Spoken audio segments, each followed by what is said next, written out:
Yang pertama yaitu ada pembaharuan di Turki, yang kedua gerakan pembaharuan di Turki, dan yang ketiga ada aliran pembaharuan di Turki.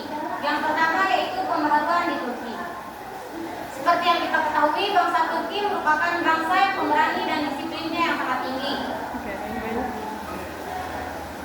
Kemudian sebelum masuk Islam, agama yang dianut di Turki pada saat itu yaitu agama Majusi, Buddha dan agama lainnya. Kemudian mulai abad pertama Hijriah, Islam masuk ke Turki dan berkembang seiring berjalannya waktu, berkembang sangat pesat di daerah tersebut. Kemudian pada tahun 1037 Turki dapat menguasai kehalifahan Abbasiyah dan kemudian lumpuh oleh bangsa Mongol kecuali bangsa Turki yang dipimpin oleh Ertugrul.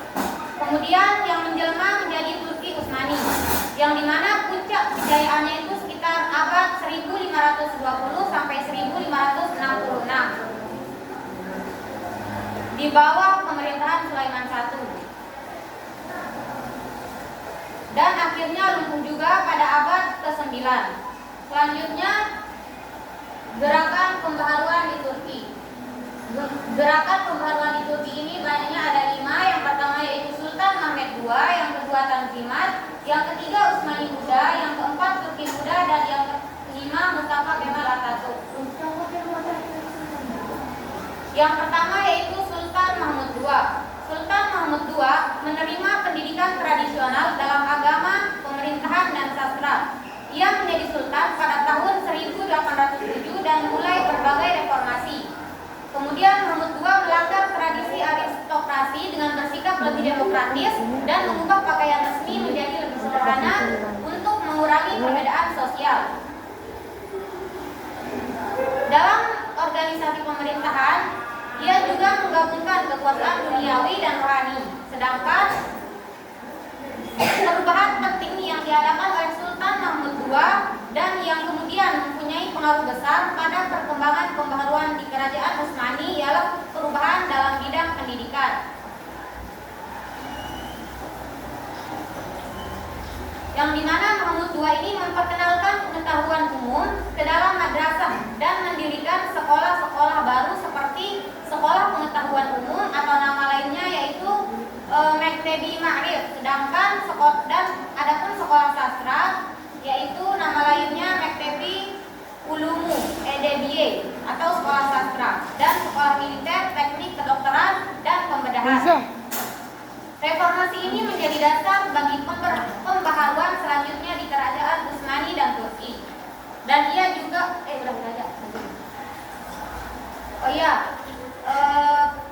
pada sekolah yang didirikan oleh Mahmud II di sekolah pengetahuan umum atau Mektebi Ma'rif dan sekolah Mektebi Ulumul Edebiyeh atau sekolah sastra, ia mengambil siswa dari kedua sekolah itu, yang dimana siswa itu dipilih dari kelulusan atau lulusan madrasah yang bermutu tinggi. Kemudian gerakan pembaharuan yang kedua yaitu Tanzimat. Istilah Tanzimat ini berasal dari bahasa Arab yang berarti pengaturan, penyusunan, atau perbaikan, yang dimana pembaharuan pada masa Tanzimat merupakan kelanjutan dari usaha-usaha Sultan Mahmud II yang banyak melakukan perubahan pada peraturan dan perundang-undangan, melakukan reformasi dalam peraturan dan perundang-undangan. Kemudian gerakan pembaharuan di Turki yang ketiga yaitu Utsmani Muda. Utsmani Muda ini awalnya merupakan perkumpulan yang didirikan pada tahun 1865 dengan tujuan mengubah pemerintahan absolut kerajaan Utsmani menjadi pemerintahan konstitusional. Setelah rahasia mereka terbongkar, para pemimpinnya melarikan diri ke Eropa pada tahun 1867, yang dimana gerakan mereka mendapatkan nama Utsmani Muda. Mereka melakukan gerakan rahasia melawan kekuasaan absolut sultan, dan setelah situasi Turki dirasa aman, mereka pulang dan melanjutkan perjuangan mereka mereka, terutama dalam menyebarkan ide-ide pembaharuan. Gerakan pembaharuan di Turki yang keempat yaitu Turki Muda. Gerakan oposisi di kalangan perguruan tinggi mengambil bentuk perkumpulan rahasia, sementara di kalangan cendekiawan dan pemimpinnya banyak yang melarikan diri ke luar negeri untuk melanjutkan oposisi mereka. Di sana mereka tetap aktif dalam gerakan tersebut. Di kalangan militer, oposisi berkembang menjadi komite-komite rahasia. Keseluruhan gerakan oposisi inilah yang disebut dengan Turki Muda. Yang terakhir yaitu Mustafa Kemal Atatürk. Mustafa Kemal lahir pada tahun 1881 di Salonika, dikenal juga sebagai Atatürk atau Bapak Bangsa Turki. Kemudian ia memproklamirkan Republik Turki pada tahun 1923 dan ingin membentuk negara modern dengan menolak sistem kekhalifahan yang dianggap kuno dan menggantikan hukum agama dengan hukum perdata dan sekulerisme dan memisahkan pemerintahan dari agama. Meskipun mendapat pengakuan di Eropa, ia dihadapkan pada resistensi dari kalangan Islam konservatif di Turki. Selanjutnya subbab yang ketiga yaitu aliran pembaharuan di Turki. Aliran pembaharuan di Turki ini ada tiga. Yang pertama aliran Barat, yang kedua aliran Islam, dan yang ketiga aliran nasionalis. Yang pertama aliran Barat. Kontrak dengan Barat pada konfrontasi fisik pada tahun 1683 mengakibatkan Turki tertinggal dalam strategi perperangan.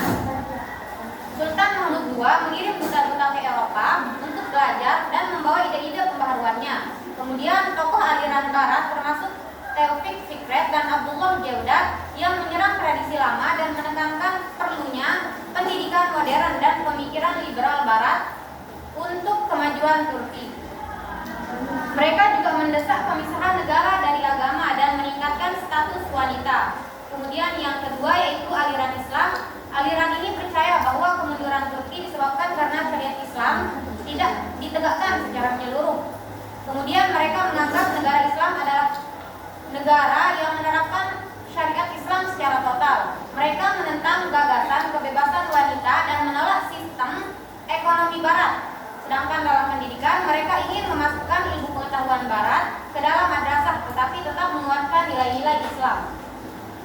Aliran yang ketiga yaitu yang terakhir aliran nasionalis, yang dimana sistem millet di Turki Utsmani atau mengelompokkan masyarakat berdasarkan agama yang terancam oleh munculnya nasionalis Barat.